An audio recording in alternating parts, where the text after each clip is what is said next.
Assalamualaikum warahmatullahi wabarakatuh. Bismillahirrahmanirrahim. Innal hamdalillah nahmaduhu wa nasta'inuhu wa nastaghfiruh wa na'udzu billahi min shururi anfusina wa min sayyiati a'malina. May yahdihillahu fala mudilla lahu wa may yudlil fala hadiyalah.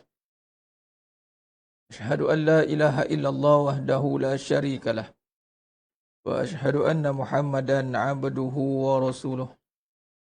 Allahumma salli ala Muhammad wa ala ali Muhammad. Rabbi yasir wa la tu'assir bitammim bil khair.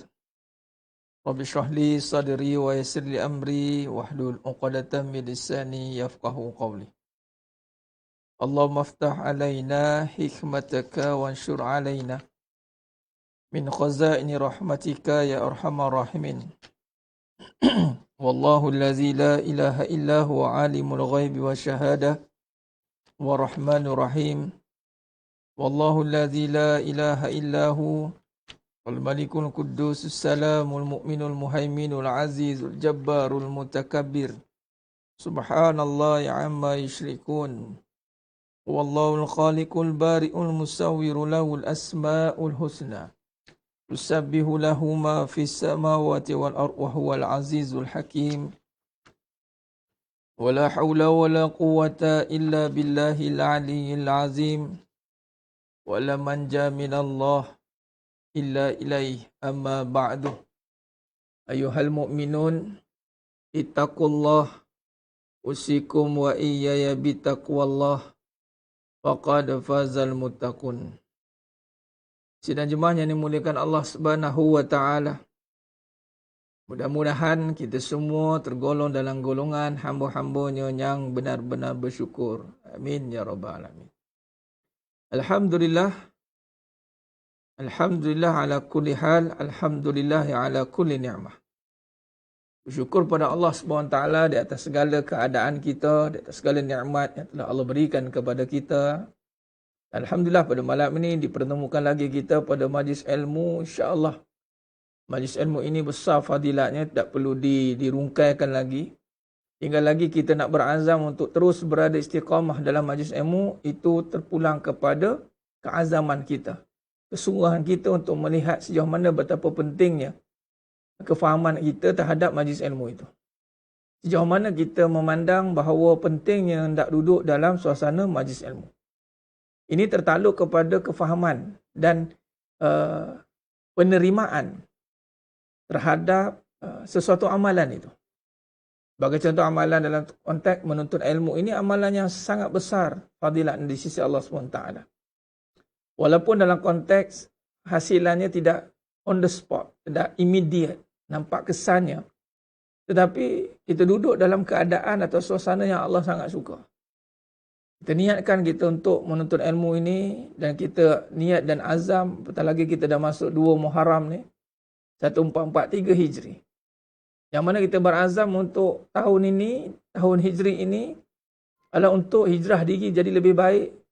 Yang pertama, langkah utama dan selama-lamanya itu adalah nak pastikan, nak azam diri duduk dalam suasana kebenaran. Ini untuk ilmu.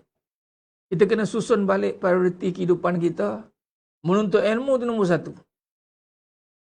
Menuntut ilmu nombor 1, tuan-tuan. Kerana apa? Kata Sayyidina Ali bin Abi Talib karamallahu wajhah.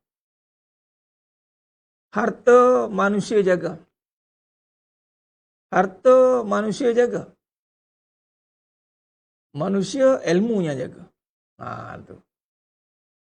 Ilmu menjaga manusia, manusia menjaga harta. Apatah lagi ilmu pergi kepada tahapan ilmu yang menjadi kewajipan, itulah ilmu fardu ain. Ini ilmu akidah tauhid. Wajib bagi segala kewajipan. Dan kita memang berteraskan pengajian akidah dan tasawuf, penyucian hati. Dalam konteks perbahasan kita terjemahkan dalam kehidupan. Bagaimana perbahasan ilmu jaga manusia? Mudah. Basic atau asas-asas ilmu keduniaan. Kita ada ilmu tentang mencegah daripada kecederaan. Ada ilmu. Maka bila kita ada ilmu tentang mencegah diri daripada kecederaan, maka kita terhindar daripada kecederaan. Apatah lagi ada ilmu tentang mencegah diri daripada kesesatan, kejahilan. Maka kita akan terhindar dan terpelihara daripada kesesatan dan kejahilan. Itulah ilmu kebenaran. Tetapi harta kita kena jaga dia. Makin banyaklah masa kita nak bagi nak jaga dia. Hati-hati. Jadi kena kita tengok. Azam kita tahun baru ni nak berjihad di jalan Allah Ta'ala untuk keluarkan diri daripada kejahilan. Itu misi utama kita. Jadi sidang jemaah yang mulakan Allah Subhanahu Wa Ta'ala, bantu sebarkan dulu. Notification tak naik. Kita manual punya style manual. Tak ada nak blast mana-mana. Jadi bantulah. Semua rakan-rakan, sahabat-sahabat yang dah live ni bantu-bantulah. Tagkan sahabat-sahabat kita. Dia kita tak ada guna add ke apa ke, memang macam tu lah. Kalau dapatlah notification. Kalau tak dapatlah. Ya. Jadi kepada anda semualah pejuang-pejuang kebenaran ni. Yang mana dah istiqomah dalam pengajian ni, bantu sebarkan, ajak. Apatah lagi kita tengah dalam misi untuk kita berjemaah membaca surah Al-Hadid. Kita nak misi baca surah Al-Hadid, insya-Allah. Start doa ibu mertua saya baru kembali ke rahmatullah pada tadi daripada innalillahi wa inna ilaihi rajiun. Tuan Haji Amiruddin, semoga almarhumah ditempatkan di kalangan orang-orang yang saleh dan salihah dan masukkan syurga tanpa hisab. Amin ya rabbal alamin. Baik, insya-Allah sementara tunggu sikit lagi sahabat-sahabat kita mungkin yang tengah nak masuk. Baik, mari kita siap sedia semua insya-Allah. Sementara itu saya ulang lagi sekali kaifiat daripada bacaan surah Al-Hadid ni, kaifiatnya. InsyaAllah pertama, kita niatkan lillahi ta'ala, itu kerana Allah. Apa saja amalan, kita niatkan kerana Allah. Kerana amalan ni milik Allah. Yang kedua, kita berhajat. Hasil daripada amalan ini, kita berhajat agar Allah SWT menjadikan surah ini, yang mana surah besi ini, Al-Hadid ni, menjadi benteng untuk kita, pagar. Nak pagar diri kita, nak pagar ahli keluarga kita, insya-Allah kita nak pagar negara kita ni. Sebab tu kita perlukan biar ramai lagi insya-Allah. Perlukan jemaah yang ramai yang insya-Allah yang berkualiti. Memang dari segi bilangan tidak menentukan hasilan. Tetapi sekiranya dapat bilangan yang banyak dan berkualiti, masya-Allah lebih hebat. Baik, jadi apa-apa saja hal-hal yang akan menjadi tindak balas sewaktu anda mengamalkan bacaan surah Al-Hadid ini, abaikan dan biarkan supaya ia tidak mengganggu anda, sebab mungkin ada keadaan-keadaan yang sangat mengganggu, ataupun keadaan-keadaan itu sekadar biasa saja, itu tak apa, biarkan. Dan sekiranya kesan-kesan itu nampak pada tubuh badan, seperti sakit di bahagian-bahagian mana, sambil baca itu teruskan letak pada bahagian yang sakit. Dan juga anda boleh siapkan air untuk jadikan sebagai ruqyah juga, air. Boleh buka air mineral letak. Yang mana saya difahamkan ada yang jemaah kita, yang saudara ke adik ke, yang sedang diuji dengan kesakitan pelbagai lah, terutamanya COVID ni. Boleh kita ikhtiar lah. Tak salah pun kita nak berikhtiar dengan cara yang mungkin gaib di mata manusia, tapi nyata di sisi Allah SWT. Jadi gunakan air itu juga, perantaranya boleh. Kita boleh jadikan air itu sebagai wasilah. Kita bacakan surah Al-Hadid ni. Moga air itu menjadi penawar kepada gangguan-gangguan dan penyakit-penyakit. Juga benteng bagi badan kita ni, antibody kita. Baik, jadi sedang jemaah yang mulakan Allah SWT. Dan juga kepada segala hajat lah, insya-Allah. Bikulli hajatin, menguatkan hati agar tidak ragu. Agar tidak ragu, keraguan itu mestilah diselesaikan.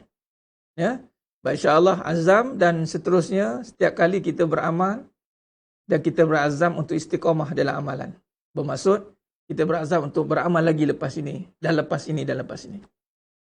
Baik, dan juga suka saya ulang kata Nabi SAW, satu riwayat yang mengatakan dalam surah Al-Hadid ni dipanggil surah Musabbihat, yang diawali dengan sabbahalillah, memuji Allah. Ayat yang ketiga itu fadilatnya lebih baik daripada 1000 ayat. Saya ulang sekali. Lebih baik daripada 1000 ayat. Bermaksud apa? bermaksud anda sedang membaca 1000 ayat setiap malam. Inna fihinna ayatan afdalu min alfi ayah. Dalam tafsir Ibn Katsir ada mensyarahkan permulaan itu yang menceritakan inna fihinna ayatan afdalu min alfi ayah. Sesungguhnya di dalamnya terdapat satu ayat yang lebih baik dari 1000 ayat. 1000 ayat. Itulah ayat huwal awwalu wal akhiru wal zahiru wal batin. Itu dia. Jadi bayangkan sekiranya kita istiqamah, masya-Allah, akan dapat pahala 1000 ayat itu.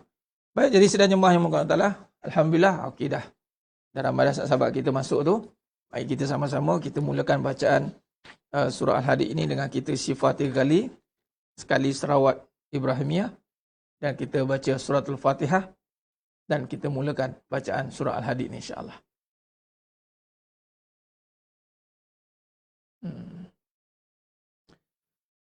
Astaghfirullahalazim. Allazi la ilaha illa huwal hayyul qayyum wa atubu ilaih. Astaghfirullahalazim. Allazi la ilaha illa huwal hayyul qayyum wa atubu ilaih. Astaghfirullahalazim. Allazi la ilaha illa huwal hayyul qayyum wa atubu ilaih. Allahumma salli ala Sayyidina Muhammad wa ala ali Sayyidina Muhammad kama sallaita ala Sayyidina Ibrahim wa ala ali Sayyidina Ibrahim wa barik ala Sayyidina Muhammad kama barakta ala Sayyidina Ibrahim wa ala Sayyidina Ibrahim fil alamin innaka Hamidum Majid. A'udzu billahi minasy syaithanir rajim. Bismillahirrahmanirrahim. Alhamdulillahi Rabbil Alamin. Ar-Rahmanir Rahim. Maliki Yawmiddin. Iyyaka na'budu wa iyyaka nasta'in. Ihdinas siratal mustaqim. Siratal ladzina an'amta 'alaihim ghairil maghdubi 'alaihim waladdallin. Amin. Bismillahirrahmanirrahim. Sabbaha lillahi ma fis samawati wal ard wa huwal azizul hakim. Lahu mulkus samawati wal ard yuhyi wa yumit wa huwa ala kulli shay'in qadir. هو الأول والآخر والظاهر والباطن وهو بكل شيء عليم. هو الذي خلق السماوات والأرض في 6 أيام ثم استوى على العرش يعلم ما يلج في الأرض وما يخرج منها وما ينزل من السماء وما يعرج فيها وهو معكم أينما كنتم والله بما تعملون بصير. له ملك السماوات والأرض وإلى الله ترجع الأمور. يولج الليل في النهار ويولج النهار في الليل وهو عليم بذات الصدور. آمنوا بالله ورسوله وأنفقوا مما جعلكم مستخلفين فيه فالذين آمنوا منكم وأنفقوا لهم أجر كبير وما لكم لا تؤمنون بالله والرسول يدعوكم لتؤمنوا بربكم وقد أخذ ميثاقكم إن كنتم مؤمنين والذي ينزل على عبده آيات بينات ليخرجكم من الظلمات إلى النور وإن الله بكم لرؤوف رحيم وما لكم ألا تنفقوا في سبيل الله ولله ميراث السماوات والأرض لا يستوي منكم من أنفق من قبل الفتح وقاتل أولئك أعظم درجة من الذين أنفقوا من بعد وقاتلوا وكلا وعد الله الحسنى والله بما تعملون خبير من ذا الذي يقرض الله قرضا حسنا فيضاعفه له وله أجر كريم يوم ترى المؤمنين والمؤمنات يسعى نورهم بين أيديهم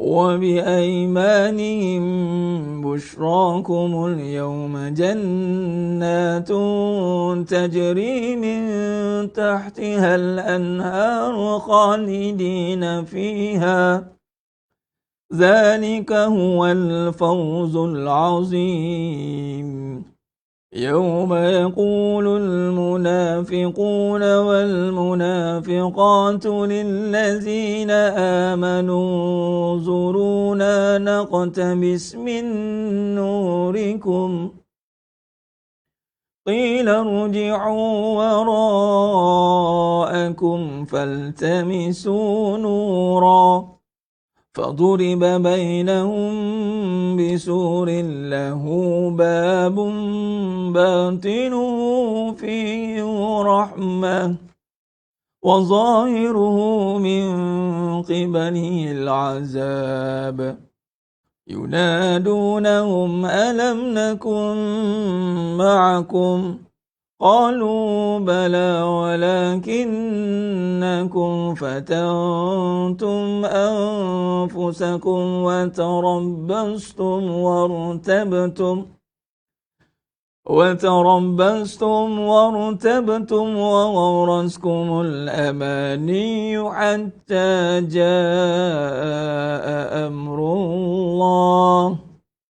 حتى جاء أمر الله وغركم بالله الغرور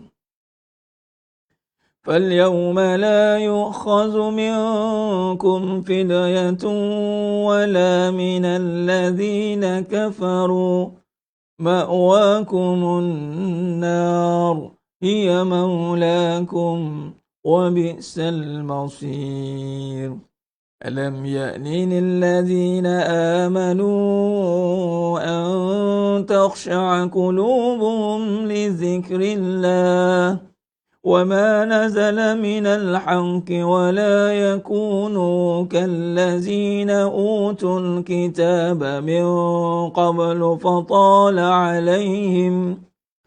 فطال عليهم الأمد فقست قلوبهم وكثير منهم فاسقون اعلموا أن الله يحيي الأرض بعد موتها قد بينا لكم الآيات لعلكم تعقلون إن المصدقين والمصدقات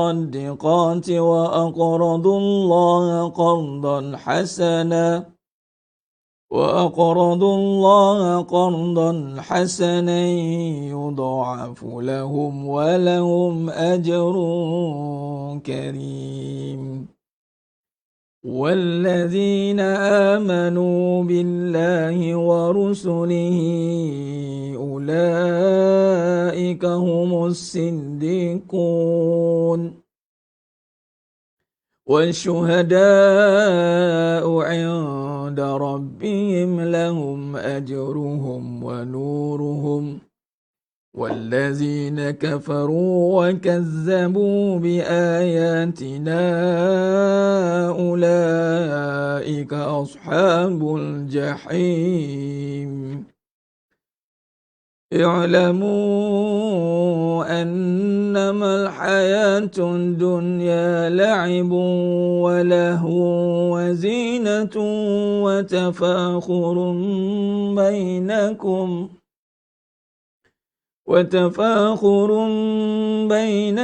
وتكاثر في الأموال والأولاد كمثل غيث أعجب الكفار نباته ثم يهيج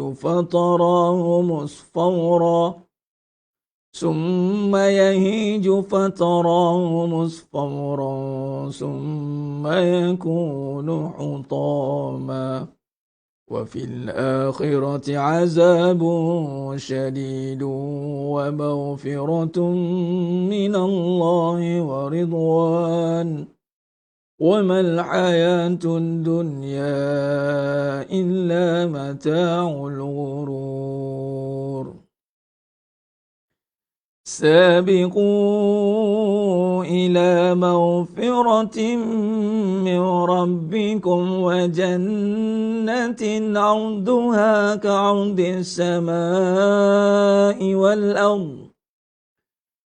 السماء والأرض أعدت للذين آمنوا بالله ورسله ذلك فضل الله يؤتيه من يشاء والله ذو الفضل العظيم ما أصاب من مصيبة في الأرض ولا في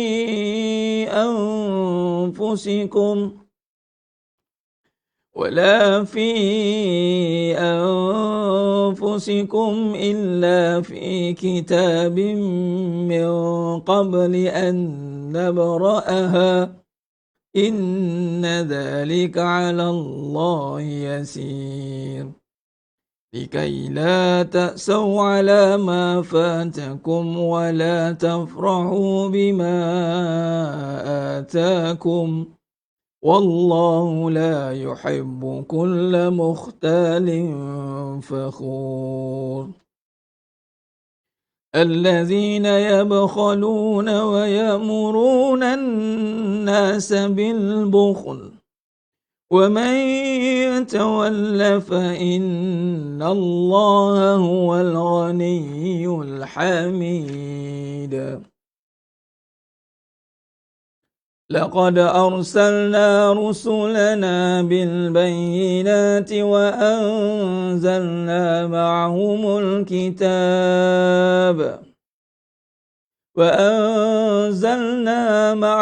الكتاب والميزان ليقوم الناس بالقسط وأنزلنا الحديد فيه بأس شديد ومنافع للناس وليعلم الله من ينصره ورسله بالغيب Innallaha qawiyyun aziz. ولقد أرسلنا نوحا وإبراهيم وجعلنا في ذريتهما النبوة والكتاب فمنهم مهتد وكثير منهم فاسقون ثم قفينا على آثارهم برسلنا وقفينا بعيسى ابن مريم وآتيناه الإنجيل وجعلنا في قلوب الذين اتبعوه رأفة ورحمة ورهبانية ابتدعوها ما كتبناها عليهم إلا ابتغاء رضوان الله فما رعوها حق رعايتها فآتينا الذين آمنوا منهم أجرهم وكثير منهم فاسقون يا أيها الذين آمنوا اتقوا الله وآمنوا برسوله يؤتكم كفلين من رحمته ويجعل لكم نورا تمشون به ويغفر لكم والله غفور رحيم لئلا يعلم أهل الكتاب ألا يقدرون على شيء من فضل الله وأن الفضل بيد الله يؤتيه من يشاء والله ذو الفضل العظيم صدق الله العظيم. Alhamdulillah, sedang jemaah yang muliakan Allah Subhanahu taala. Mudah-mudahan dengan perik jerih payah susah kita membaca surah Al-Hadid setiap malam ni, Allah berikan kita kesan ataupun fadilat daripada bacaan itu tadi. Yang mana pertamanya kita harapkan pahala daripada bacaan itu tadi. Yang mana dengan pahala itulah kita mampu meminta kepada Allah, berhajat kita kepada Allah SWT. Dengan hajat apa tadi? Menjadi pagar untuk diri kita. Surah Al-Hadid ini surah besi, dan besi ni banyak manfaatnya. Dan biasa kalau benteng ni buat pagar-pagar ni memang besi lah. Baju besi, kalih peluru. Dia jadi perisai. Perisai ni biasa dikaitkan dengan besi. Dan besi ni mukjizat Nabi Daud AS itu melentur. Ada besi yang bukannya sebenarnya manusia yang buat. Yang kita nampak tu kilang. Itu proses saja. Tapi kewujudan besi itu Allah nyatakan surah Al-Hadid 25 itu tentang bagaimana Allah Ta'ala berikan, menjadikan besi menjadi kuat. Allahu Akbar. Bayangkan tuan-tuan kalau badan kita ini menjadi ada pelindung seperti itu. Maka hal-hal yang berkaitan dengan gangguan, dengan perkara-perkara yang boleh memberi mudarat itu tidak akan berlaku, tuan-tuan. Bukan kerana ayat itu, tetapi Allah SWT memberi natijah fadilat melalui amalan itu. Maksud tetap dengan Allah juga. Tapi dengan usaha yang kita lakukan ini. Dan bagi yang ada buat air ruqyah tu boleh jadikanlah minum, insya-Allah. Dan boleh juga kalau nak apa nak letak pada tempat-tempat yang sakit tu, letak sapu, letak lap sikit pun bolehlah, insya-Allah. Mudah-mudahan menjadi barakat. Barakahnya itu. Baik, jadi sedang jemaah yang mulakan Allah SWT. Alhamdulillah. Baik, seterusnya sebelum saya masuk pada tajuk kita ini, saya nak menyentuh tentang berpada-padalah dengan dunia. Nak sentuh ni bab ni dulu. Berpada-padalah dengan hal-hal berkenaan dengan dunia. Okey. Baik, bila kata berpada-pada, dalam istilah yang dikatakan dalam perbahasan ilmu itu adalah jangan melampau. Ghulu itu melampau atau berlebih-lebih. kalla innal insana la yatgha. Dia rasa dia ni sempurna. Jadi bila sempurna, semua benda dia nak komennya. Hati-hati. Dan berpada-pada, berlebih-lebih pada dunia ini adalah satu penyakit yang berbahaya. Apatah lagi di akhir zaman ini, hati-hati. Kecenderungan kita untuk suka tu akan jadi suka yang berlebih-lebih. Kecenderungan untuk benci itu menjadi benci yang berlebih-lebih. Jadi sebab apa berlebih-lebih ni? Kerana yang mana first time baca duduk sebelah kipas ada rasa ada yang hembus sabuk kat kipas tu pada saya. Allah Akbar. Norish. Apa-apa yang ada gangguan, teruskan. Teruskan. Jangan berhenti. Baik, balik pada perbincangan kita tadi. Kenapa berlebih-lebih? Kerana zaman sekarang adalah zaman nafsu. Zaman perasaan. Zaman meluahkan perasaan. Jadi kita dah masuk tahun baru hijrah ini, berhati-hati dengan konflik yang boleh menggugat perasaan kita. Perasaan yang cenderung kepada perasaan kerisauan, perasaan yang membawa kepada kebimbangan, atau perasaan yang membawa pada keseronokan. Dua-dua ini. Yang mana lain sangkut keluar masuk balik. Jadi, dia tidak boleh berpihak kepada kiri atau kanan itu dalam konteks keadaan. Sama ada kita nak berlebih-lebih kepada benda yang membimbangkan, merisaukan, menyedihkan, membencikan, tak boleh. Atau berlebih-lebih dalam suka satu perkara, tak boleh. Kalau kita rujuk dalam surah Al-Hadid tadi ada likaila, itu surah ayat 22, tak silap. Janganlah Allah bagikan semua tamu kami, dan janganlah kita sedih dengan keadaan yang tiada, dan janganlah seronok dengan apa yang ada. Wala tafrahu, jangan kamu seronok sangat benda yang ada, dan jangan sedih sangat benda yang tak ada. Arti kata lain apa? Sedih pun tidak, seronok sangat pun tidak. Maksudnya apa? Bersederhana. Jadi kalau kita tahu kita ni di landasan yang mana, kita tengok. Adakah perkataan dia itu mencetuskan kebimbangan, atau perkataan itu mencetuskan satu perkara yang keseronokan melampau? Dia bagi satu semangat yang membawa kepada keseronokan, keazaman yang melampau-lampaukan. Yang kadang-kadang kita dengar dia cakap tu dah berlebih-lebih. Ataupun kebimbangan yang merisaukan. Ini kedua-dua ini kita jangan duduk. Jadi maknanya sidang jemaah yang mulia Allah Ta'ala, pendirian kita yang duduk di dalam agama ni yang benar adalah kita tidak akan cenderung atau kita tidak akan terpengaruh dengan keadaan itu. Kita tak akan terpengaruh dengan keadaan itu. Allahumma salli ala. Saya tulis dulu. Ini berpada-pada. Untuk pertama ni saya sentuh tentang berpada-pada.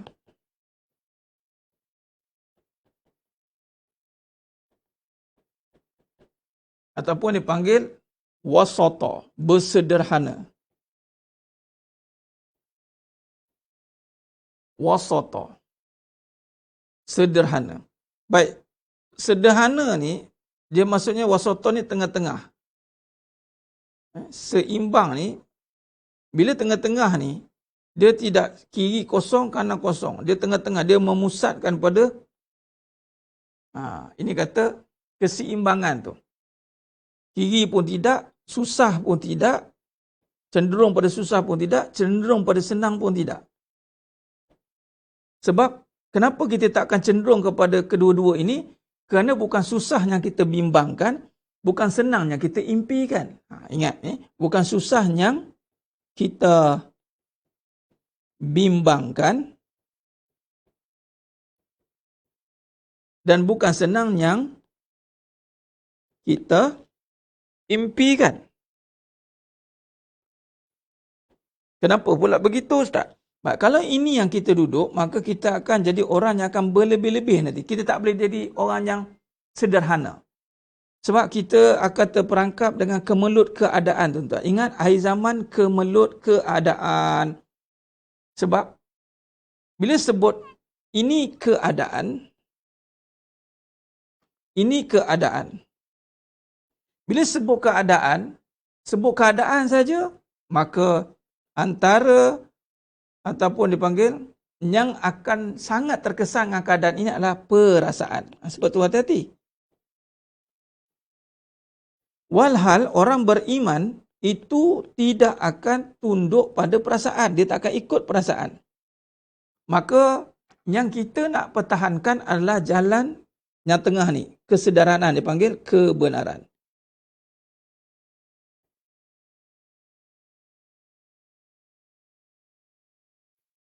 Sebab yang kita nak lihat sekarang ini adalah kebenaran terhadap kehidupan ini, yang mana kita nak bahawa pada kehidupan ini bukan susah kan senang. Tapi kita nak bahawa pahala. Yang kita bimbangkan itu dosa. Yang kita impikan itu pahala. Nah, ini tajuk kita lah ni. Tentu tajuk jugalah. Cuma saya nak tekankan tentang berpada-pada. Baik. Jadi apa-apa hal yang membawa kepada pahala, itulah yang ditumpukan. Apa-apa perkara yang mengundang dosa, itulah yang dijauhkan. Bukan kata susah atau senang. Bukan keadaan isunya. Soalnya sekarang, ada pahala atau tidak. Itu saja. Yang aku buat ni ada pahala atau tidak. Itu saja. Sebab zaman sekarang ni tuan-tuan, hati-hati. Sebab saya melihat, akan ada golongan yang akan jadi overacting. Dia akan jadi hulu. Contoh, saya bercakap ni sebab sahabat saya ni, ada seorang sahabat saya pagi, dia dah lama tak kontak. Tiba-tiba dia mesej saya. Ya? Dia mesej saya, kemudian dia tanya saya, ini pendapat apa ni? Ni saya sentuh ni, dah nak masuk 2 orang, saya sentuh juga. Sebab isu dia berlaku dekat dia ni, walaupun dia yang berlaku, saya melihat benda ni akan jadi, kalau saya tak sentuh dengan platform yang Allah beri kat saya ni, saya bimbang, saya menyembunyikan hal ini. Apa dia? Ini isu tentang ketaksuban kepada keadaan. Ayat dia apa? Ketaksuban. Dia ni taksub kepada keadaan, tuan. Taksub pada keadaan. Ni hati-hati ni, hati-hati. Dalam 2 angle, nampak macam agama tapi dia taksub. Itu panggil orang yang hulu ni. Nabi tak suka pada yang asabiah ataupun bertaksub ni. Jangan. Sebab tu kita tidak akan berlebih-lebihan. Contoh, apa yang berlaku pada dia ni, isu ni apa? Isu vaksin, tuan. Saya sentuh satu. Dia banyak lagi ni, nanti saya sentuh satu ni. Sikit.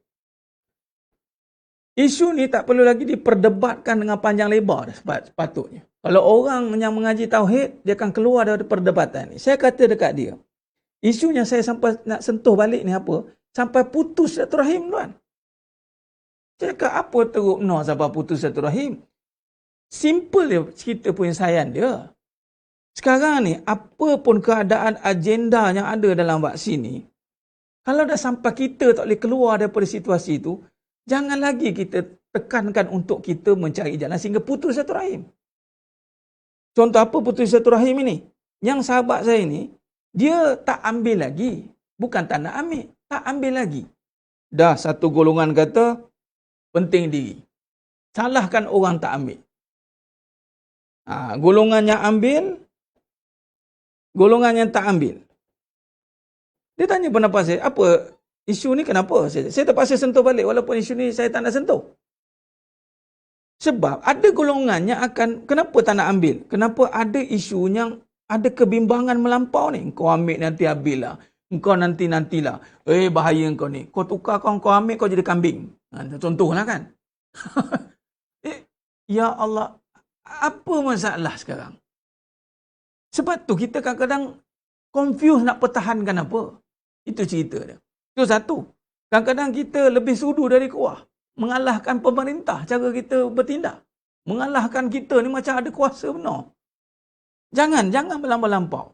Yang tak ambil, jangan spekulasikan sampai yang ambil jadi marah. Yang ambil, jangan spekulasikan sampai yang tak ambil dia sebab salah.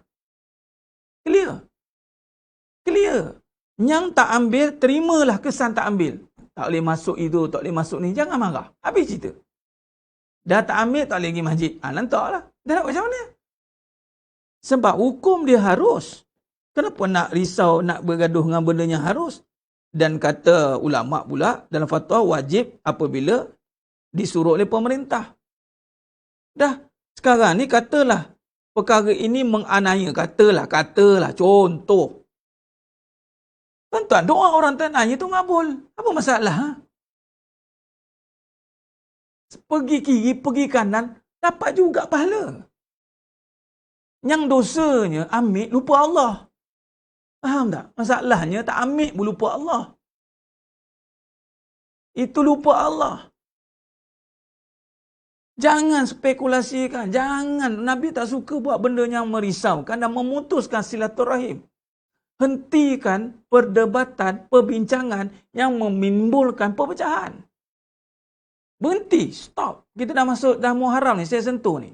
Yang ambil, jangan duk pandang macam, oh habislah kau ni pembawa penyakit ni. Padahal tuan-tuan, benda tak confirm. Yang tak ambil pula, jangan pandangnya ambil-ambillah kau kena teori konspirasi. Kau dah kena teori immunity, kau dah kena. Jangan. Ambil diam-diam, tak ambil diam-diam. Habis cerita. Sepatutnya buat kempen ni pihak atasan. Kalau kita tak nak ambil pendekatan tak nak ambil. Kalau nak ambil pendekatan ambil. Habis cerita. Ni kadang-kadang yang ambil, kalau kena orang tak ambil, jadi isu. Sekarang ni jadi isu pula. Macam ambil tu penyebab COVID pula. Dah ada satu grup pula mengata siapanya ambil penyebab COVID lagi ni. Mana Allah ni? Allah mana Allah? Bukankah penyakit itu naik turun kerana Allah? Bukan kerana orang banyak ambil vaksin tu sebab COVID melambak. Balik kepada isu utama. Kenapa COVID ini ada? Kenapa? Kalau dulu boleh sebelum isu vaksin semua boleh terima. Ini mungkin bala Allah ni kita terima. Tiba-tiba ada pula satu grup. Ini COVID tengah naik ni sebab ambil vaksin ni. Pula.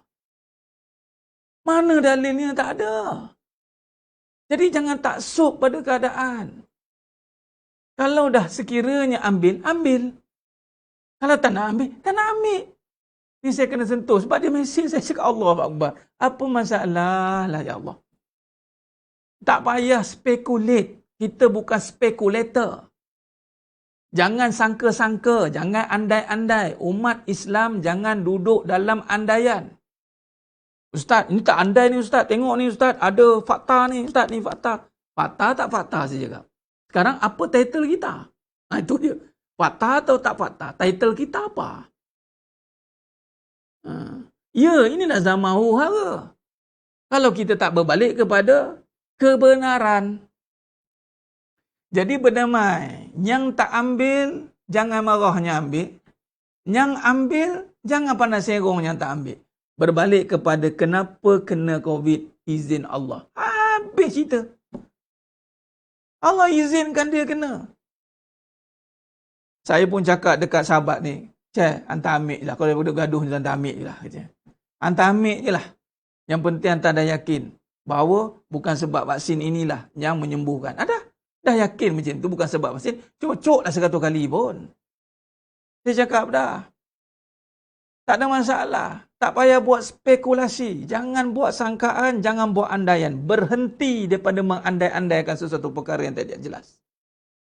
Orang bertauhid bukan suka main andai-andaian. Jadi sebab itu, walaupun hadis akhir zaman, ia masih lagi dalam konteks yang perlu diperbahaskan.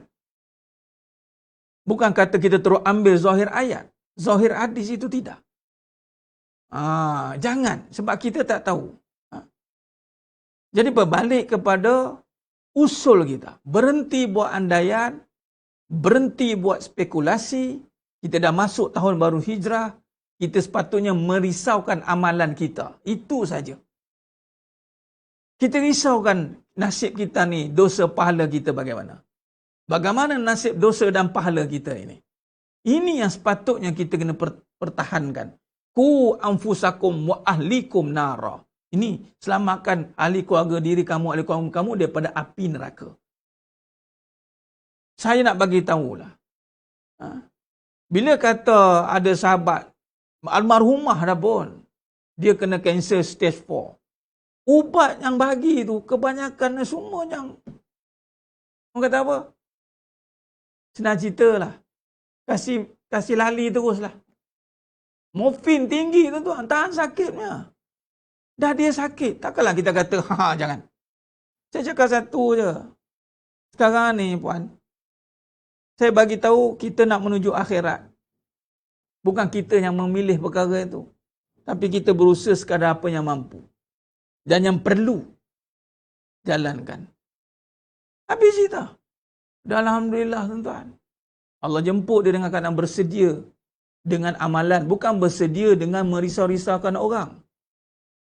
Saya tak nak ada yang jemaah di kalangan kita minta maaf. Baru ke lama saya bukan kata nak bagi arahan. Tapi saya harap tidak ada di kalangan jemaah kita ini yang membuat terjebak dengan spekulasi-spekulasi ini.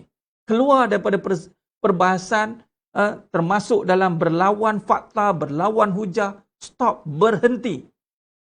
Anda akan termasuk dalam fitnah yang lebih besar. Anda nak lari pada fitnah vaksin contoh. Nak lari pada fitnah ni, anda terfitnah juga. Sebab apa? Berhujah-hujah Nabi kata. Selagi mana benda itu tidak boleh dibetulkan. Pihak ini pun kita tak tahu pihak itu betul atau tidak. Inilah dia. Sekarang ni berbalik kepada vaksin tauhid. Mantap. Tu dia zinirah. Vaksin tauhid ada sekarang ni. Mari masuk vaksin tauhid sekarang ni. Tak usah cerita. Wajib ambil vaksin tauhid. Ini kalau tak ambil juga, ini nak marah. Ini nak marah ni. Kita suruh ngaji vaksin tauhid. Bukan suruh kaji vaksin. Allahuakbar. Kaji vaksin tauhid ni. Apa yang ada pada vaksin tauhid itu? Pergi kaji vaksin sampai pening kepala, sampai ragu, sampai jadi ni, jadi panic attack lah apa semua. Allahuakbar.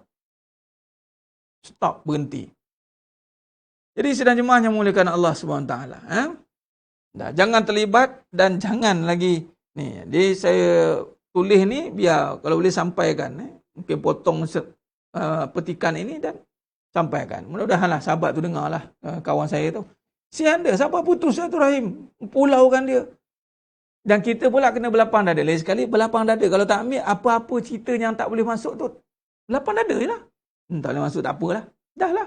Kita tanggung masing-masing risiko dia. Kaji vaksin.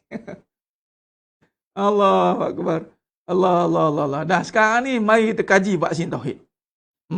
Nak kaji vaksin tauhid ni, berpada-padalah dengan dunia. Cucuk vaksin tauhid biar kita lali imun dengan keadaan. Orang yang kena vaksin tauhid, dia imun dengan keadaan. Dia takkan dimain-mainkan oleh risau, dia takkan dimain-mainkan oleh senang. Susah atau senang ni. Kerana dia dah tak terkesan dengan keadaan. Apa yang dia terkesan adalah dosa, risau dengan dosa, dia senang dengan pahala. Kita nak alih ke sini tuan-tuan. Sidang jemaah yang muliakan Allah Ta'ala. Orang yang kena vaksin tauhid ni tuan-tuan, dia akan senang dengan pahala, dia risau dengan dosa. Dia dah kuasai nafsu dia. Ni nafsu ni, senang ni, risau ni nafsu lah ni. Nafsu ni, nafsu risau. Nafsu senang. Tetapi apabila dah kena vaksin kat sini, nafsu dia dah tunduk, dia risau dengan dosa. Hari-hari dia nak cari benda yang boleh hilangkan dosa dia. Dia senang dengan pahala. Hari-hari nak cari jalan apa yang boleh datangkan pahala. Ini kita nak bincangkan tuan-tuan. Jadi dalam perbahasan dosa pahala ni tuan-tuan, rahmat Allah cukup besar. Saya ulang lagi sekali. Rahmat Allah cukup besar, terutamanya kita sebagai umat baginda Nabi Muhammad sallallahu alaihi wasallam. Pertamanya kalau kita lihat dalam hadis Nabi SAW, saya ulang lagi sekali hadis ini yang mengatakan bahawa yang bermaksud barang siapa yang berniat melakukan kebaikan, niat berbuat baik.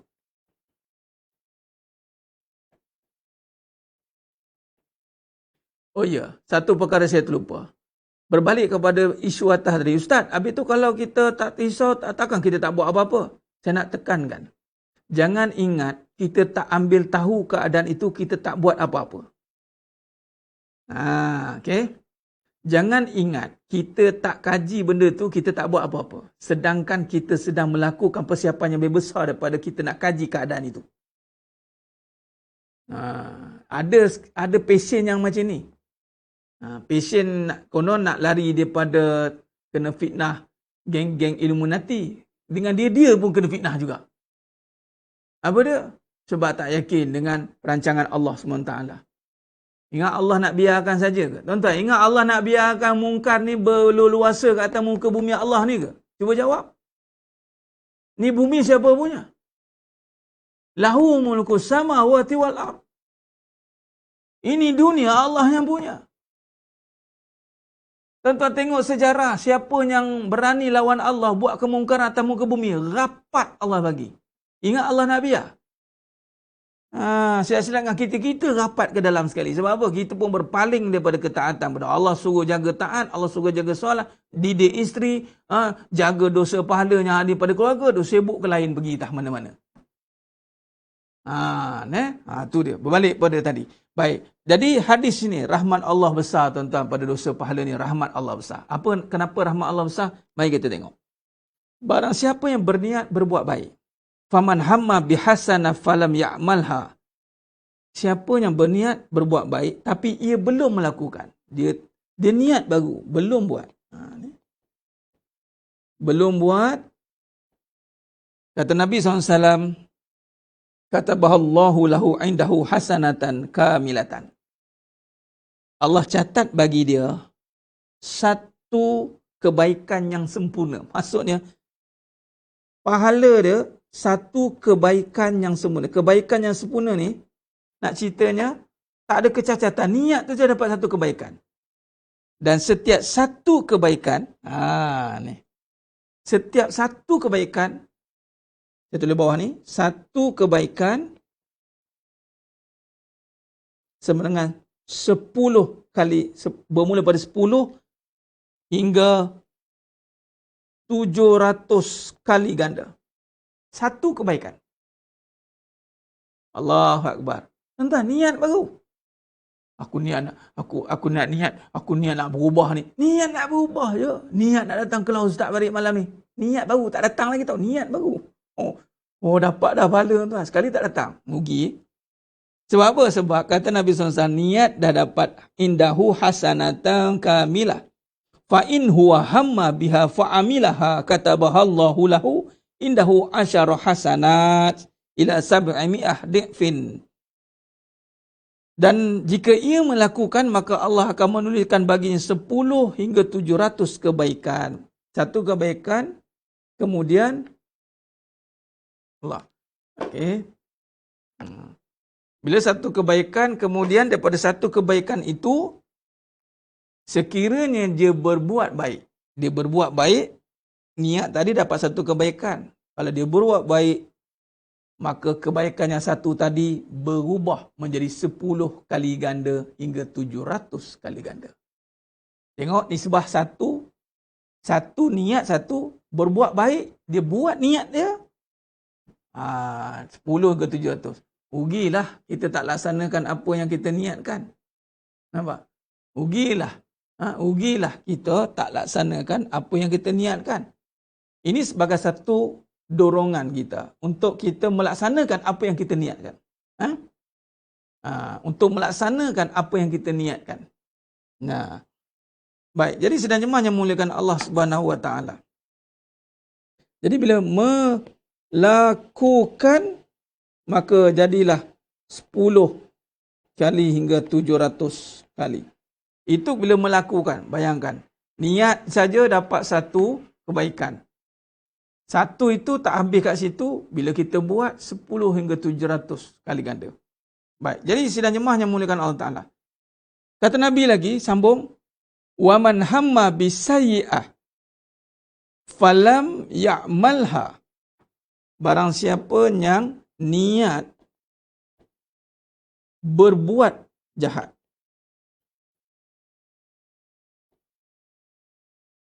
Niat berbuat jahat.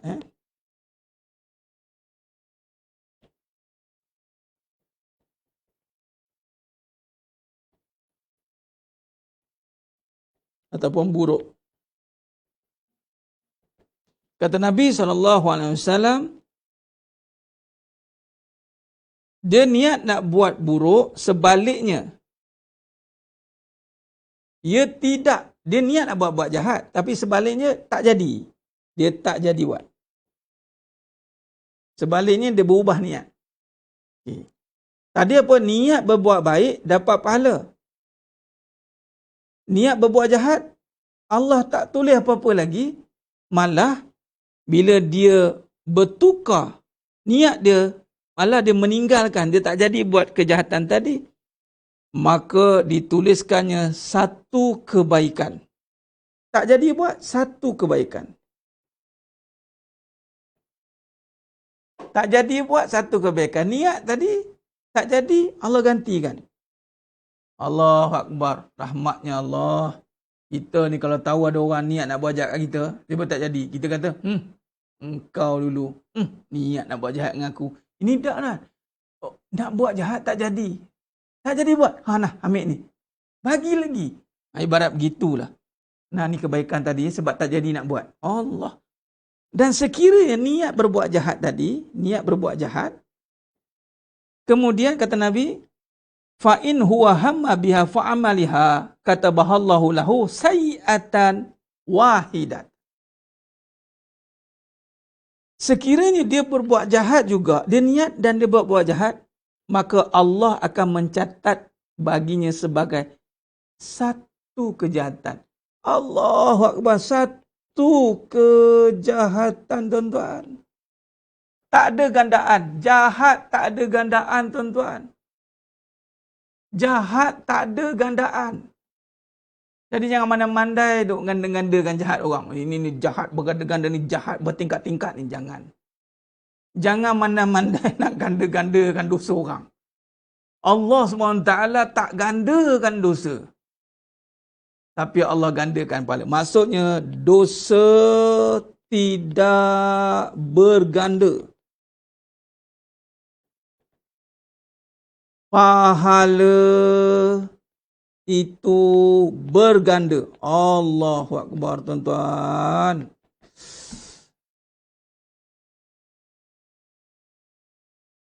Tuan-tuan, kalau kita cerita, kita convert dosa pahala dalam duit, tuan-tuan, agak-agak tak terliur kita. Tuan-tuan, bayangkan. Kalau anda melakukan satu pelaburan ini, tuan-tuan, sekali masuk, tuan-tuan, 10 hingga 700 compounding. RM1 masuk, RM1. Berapa share? 10% ke 700%. Kita dengar, Tengok kita, ya Allah. Allah bagi, tuan-tuan. Jadi maknanya pemurahnya Allah inilah rahmat Allah. Dosa tidak akan berganda. Peribadilah. Melainkan dia ngajak orang buat dosa. Ganda tu, dia bukan ganda, dia kopilah dosa orang tu, itu saja. Tapi pahala, Allah Akbar. Tuan-tuan, cuba kita tengok kalau misal kata seorang ini. Seorang ni, dia buat mata level pahala. Dia pergi dengan kuliah. Kuliah UFAA. Tu dia. Berapa lama dia dalam kuliah ni? Katalah 2 jam.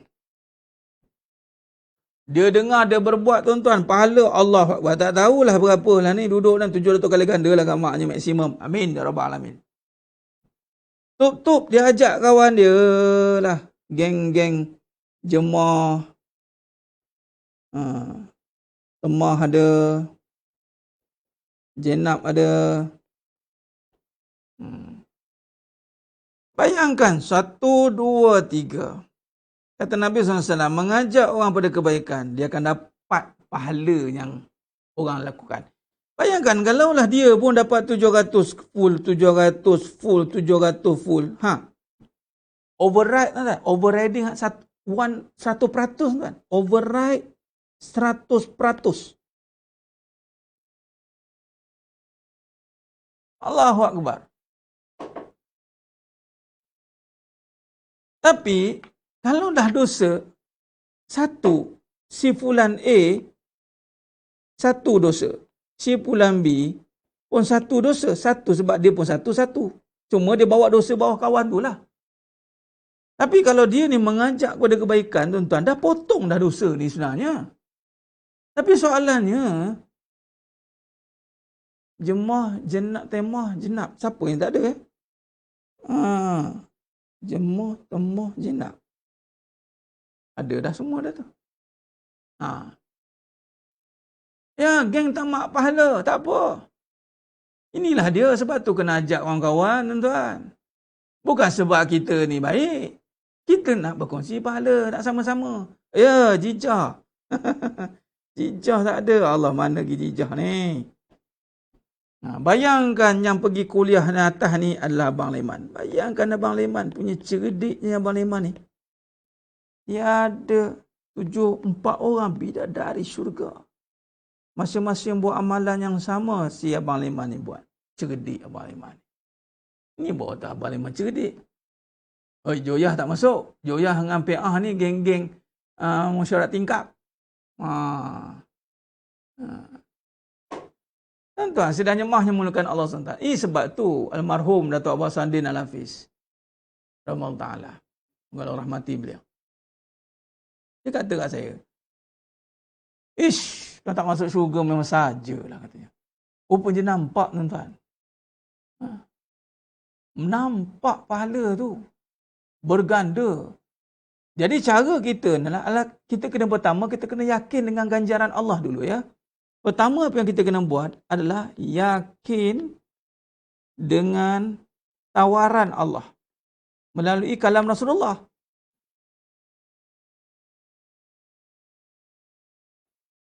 Ni Allah nak bagi pahala kita, tak apalah, saya tak layak. Ni bukan tak layak, nak ke tak nak? Nak ke tak nak? Nak buatlah. Ini soal siapa yang nak, tuan-tuan. Bukan siapa yang layak. Tuan-tuan, pahala ni adalah siapa yang mahu. Bukan siapa yang mampu. Mampu ke Allah. La haula wa la quwata illa billah. Saat saya mahu kahwin 4 tapi saya tak mampu. Mampu ke Allah. Bukan kat kamu. Doa ke Allah. Kalau Allah tak bagilah. Tak payahlah nak apa? Menyelit-nyelit tu tak payah. Kadang terselip, kadang tersepit. Mohon ke Allah. Ini orang lain nak kahwin, dia pun nak kahwin. Orang dapat pahala, dia dapat bala. Macam. Ni saya mahu dulu. Saya mahu pahala. Tak ada saya layak ke. Jangan mandang-mandang. Ni satu bab. Jangan mandang-mandang nak melayak-layakkan orang. Kamu tak layak. Kamu tak layak ni. Kamu tak layak ni. Jangan nak mandang-mandang nak layak tak layakkan orang. Tak boleh. Siapa yang mahu? Kan Nabi kata, semua umatku masuk syurga. Illa Abah. Kecualinya enggan. Masya Allah. Tuan-tuan, azam kita, Muharram ni, tahun baru ni, kita berazam, pahala siapa yang mahu, bukan layak. Ikut layak, tak layak, tuan-tuan. Ikut layak, memang tak layak. Pahala bukan ikut kelayakan. Bukan ikut kelayakan. Bukan ikut kemampuan. Bukan.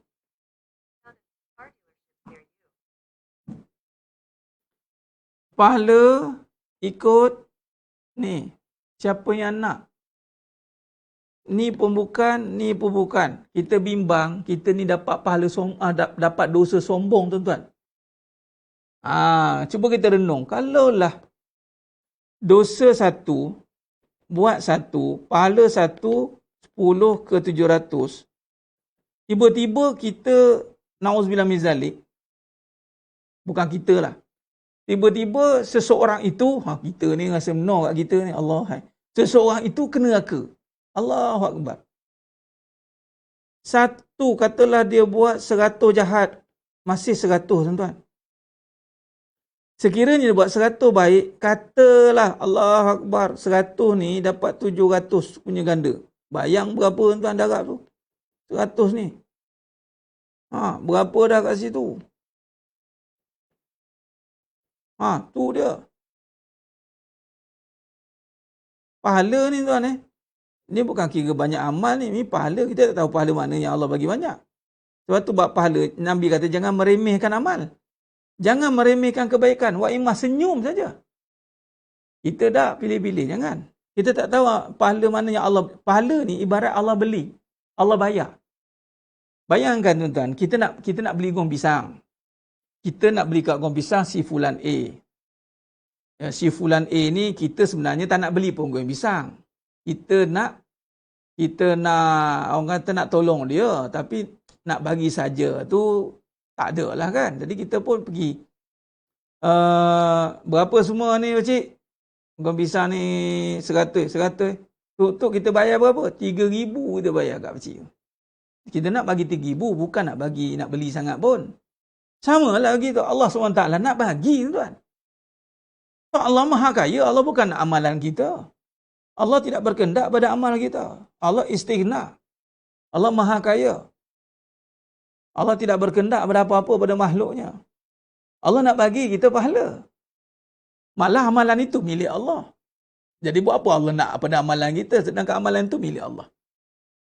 Kena ingat tu sepe tuan-tuan. Jadi bayangkan.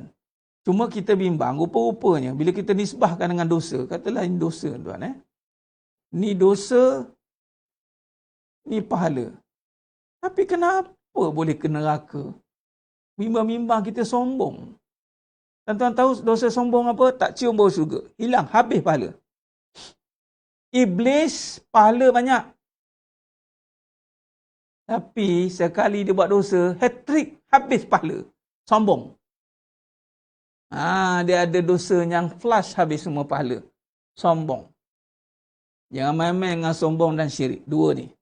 Nanti kita bahaskan nanti. Cuma nak bagi tu punya salah faham kita. Kita sombong. Allah nak bagi pahala kita. Tak naklah meremehkan lah. Kita sombong ni meremehkan serta menafikan kebenaran. Hati-hati. Rupanya jangan sampai kita meremehkan kebaikan, menolak kebaikan. Allah nak bagi pahala, kita buang jual mahal. Kita jual mahal. Ni nampak dia. Bukan ikut kelayakan, bukan ikut kemampuan. Pahala ikut kemahuan. Sebab tu dalam bab infak saya tulis kan. Saya tak tulis berapa saya perlu. Saya tulis berapa yang anda mahu bagi. Anda punya bahagian. Apa pula tanya saya? Anda yang mahu bagi berapa? Ada banyak, bagi banyak. Ikut anda lah. Kalau anda rasa anda nak bagi sikit, bagi sikit. Anda hanya kira. Anda kira lah sendiri. Jangan bagi kira, sudahlah. Ni setiap bulan. Rasa rugi aku. Ada dah fikir rugi dah. Sebab tu saya kata, ikut kemahuan. Infak tu dapat pahala. Pahala tu berapa mahu anda? Tak, sekarang ni saya bukanlah kata tak mahu, tapi tak ada. Ada minta lah Allah. Masalah. Ya Allah, aku mahu sedekah. Infak dengan harta. Aku tak ada harta. Aku mahu nak sedekah. Nak infak. Sedekah ni kebaikan, infak. Allah kata, boleh? Allah bagi duit. Tengok-tengok tak infak. Bukanlah mahu pahala, mahu harta. Nampak? Sebab tu saya tulis berapa yang anda mahu bagi. Nampak tidak? Orang yang sombong tak nak solat, tak berzikir, tak habis-habis. Macam tu dia tak berzikir lah. Puan Jamilah Ibrahim. Menolak syariat Allah bagaimana?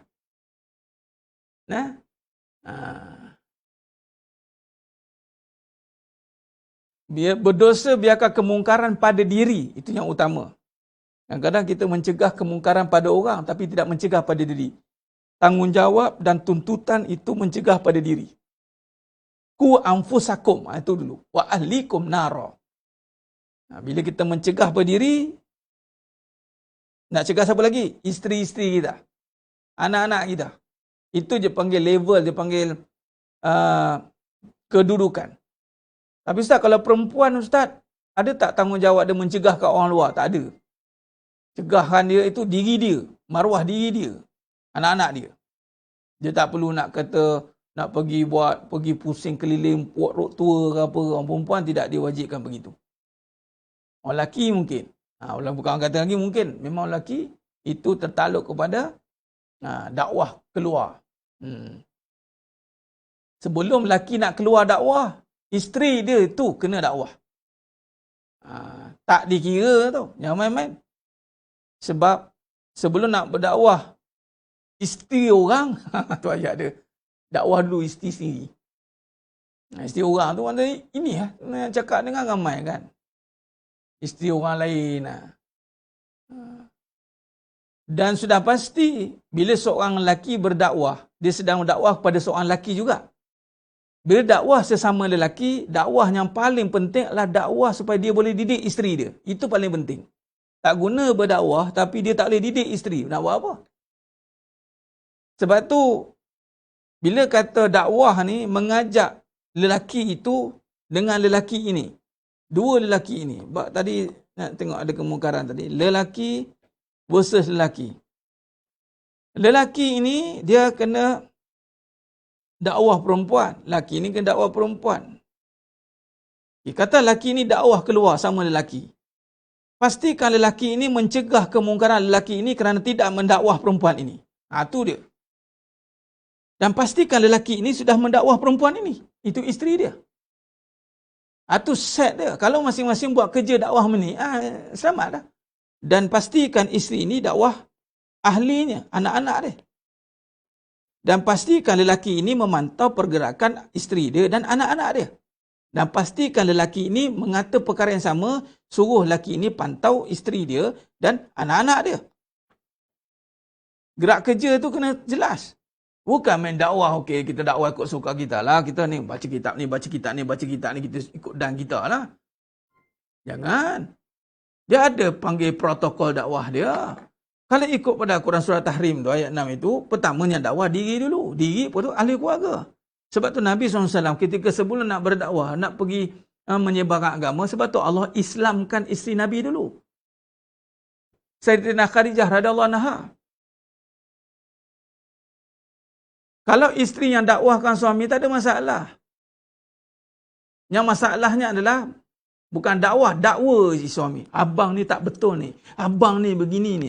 Tu memang nak kena cek pasal katanya. Dakwah lah. Dakwah ni ngajak tu masalahnya. Tapi itulah isteri sekarang kan. Kebanyakan ni semua isteri yang kena dakwah suami. Isteri yang kena dakwah suami. Tak tahulah apa dah jadi dengan dunia akhir zaman ni. Kan apa masalah entah. Cuba kalau isteri tu mendoakan dulu. Bagi peluang kita doakan biar suami tu kok mana pun kita harap dia yang dakwah kita. Contoh. Ataupun kita tak payah sibuk nak dakwah suami lah. Anda tidak diwajibkan pun atas perkara itu. Anda jadi isteri yang baik mendoakan suami. Bukan mendakwahkan suami. Tak bermakna kita diam, kita setuju dengan kejahatan dia. Banyak kadang-kadang saya dengar. Macam mana pula isteri yang kena dakwah? Isteri yang kena ni. Cuba main peranan lain pula. Dakwah anak-anak, dakwah diri dan tak perlu lagi nak ke atas. Tu kadang-kadang. Tapi sebab apa? Sebab tak syok lah. Sebab tak together-together. Tak together-together. Tak together-together. Laki sekarang banyak yang tak kisah. Sebab apa laki sekarang banyak tak kisah? Mungkin dakwah laki sama laki ni tak ambil kisah. Nampak? Kadang-kadang bila cerita buat isteri, gelak-gelak dia. Isteri, gelak-gelak. Allah malam isteri, payahlah isteri ni. Tapi kalau cerita buat lain, bam cerita. Kita kena bangkit. Ini semua ni. Wah, ini Zionis ini. Ini Dajjal ini. Ibu tang isteri kat rumah. Apa cerita? Tak tahulah nak didik isteri. Tak biarlah tu. Tak apa kita. Tinggalkan saja kita dakwah keluar. Sesama lelaki. Bom cerita. Agenda tu, agenda ini. Pergerakan itu, pergerakan ini. Konspirasi itu, konspirasi ini. Isteri kat rumah. Apa cerita? Nah, ini dia. Mungkin. Bila lelaki tak kisah, macam saya ambil kisah. Jangan pastikan lelaki-lelaki menjadi rijal qawam. Sebab tu Nabi SAW itu pertama sekali manusia yang pertama masuk Islam. Di atas. Selepas pada Nabi SAW wahyu itu adalah isteri Nabi. Sayyidatina Khadijah radhiyallahu anha. Jadi kalau kita ni suami, pastikanlah isteri itu sealiran dengan kita. Itu sebab doa saya menjadi pendakwah pada ya, dan saya berharap itu. Memang saya meniatkan. Kalau kita berdakwah, pastikan kita dakwah lelaki supaya didik isteri. Sebab tu saya kempen lelaki didik isteri. Itu je. Nanti orang tanya saya pula, alah Ustaz, cakap je lebih. Dia didik tak isteri dia. Maka Allah takdirkan saya beristeri, isteri. Faham?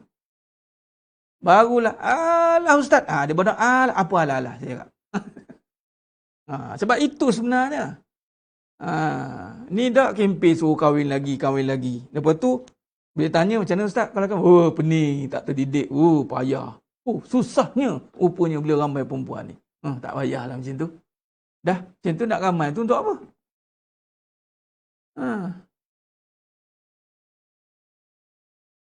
Ada cakap, Ustaz, saya ni tak kisahlah kalau di poligami, kalau di madu tu baik diri kita, lebih kurang macam saya komen Ustaz. Macam mana tu saya tak faham? Tak kisah ni ada dua maksud. Tak kisah ni dah malas. Hati-hati. Orang malas, tak kisahlah, biarlah dia. Suami tu lantaklah dia. Itu bukan, itu orang yang menyerah kalah. Orang yang tak ada hala tuju. Orang yang tak nampak tujuan kita nak buat baik. Orang yang nampak pahala ni, dia tak cakap macam tu. Dia tak cakap macam tu. Memang itu agenda dia. Khalish Amira.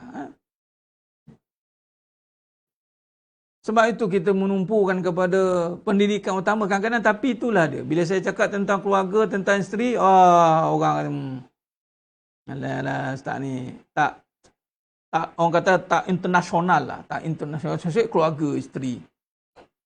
Itulah yang kena tu. Tak tahunya iblis menggodam rumah tangga nombor satu.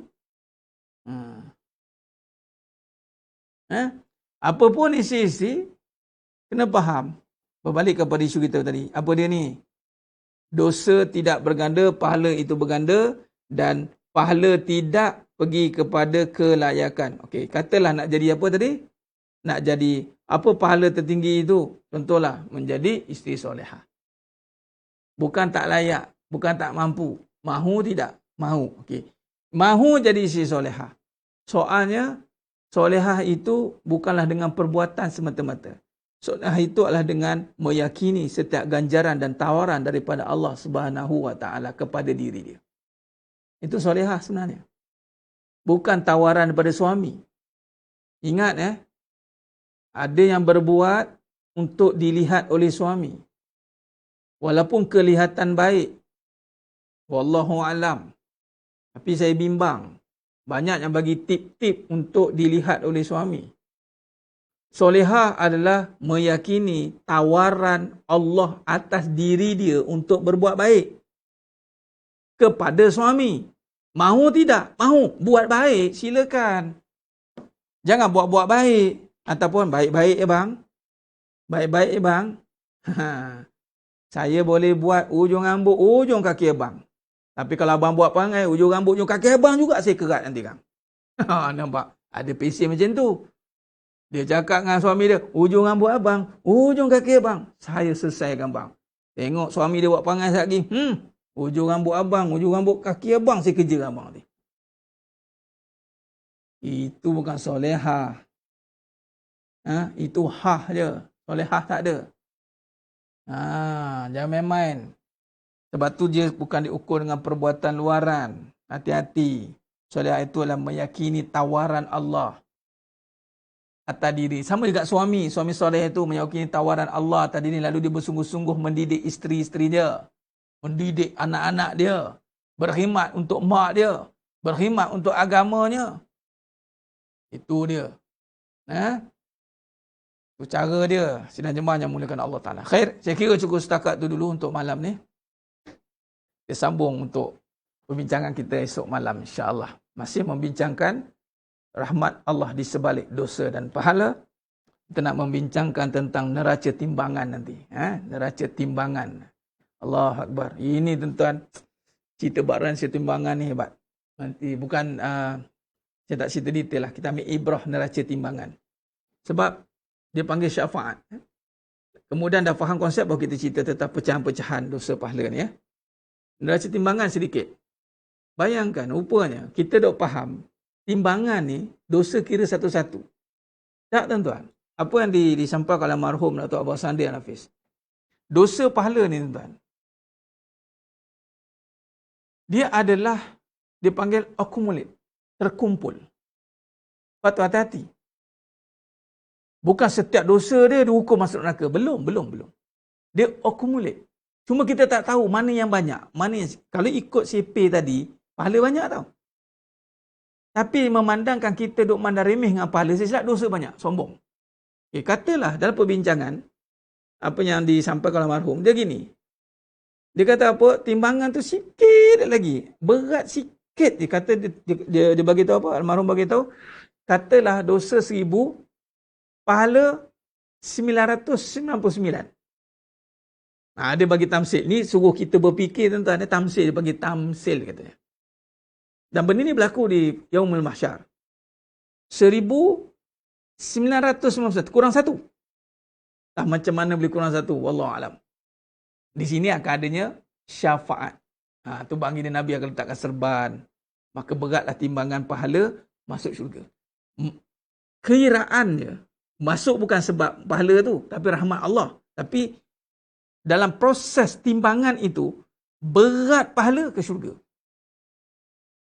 Bayangkan, sama level-level, berat sikit, Allah sengit ke neraka. Allah menyesal tak sudah tuan-tuan. Itu satu keputusan yang sangat mendebarkan. CP.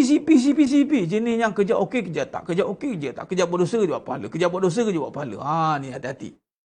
Hati-hati. Allahu Akbar. Kita sambung besok. Jadi insya-Allah, mudah-mudahan Allah rahmati kita semua. Teruskan istiqamah kepada semua yang menonton malam ni. Kita akan teruskan dengan bacaan surah Al-Hadid.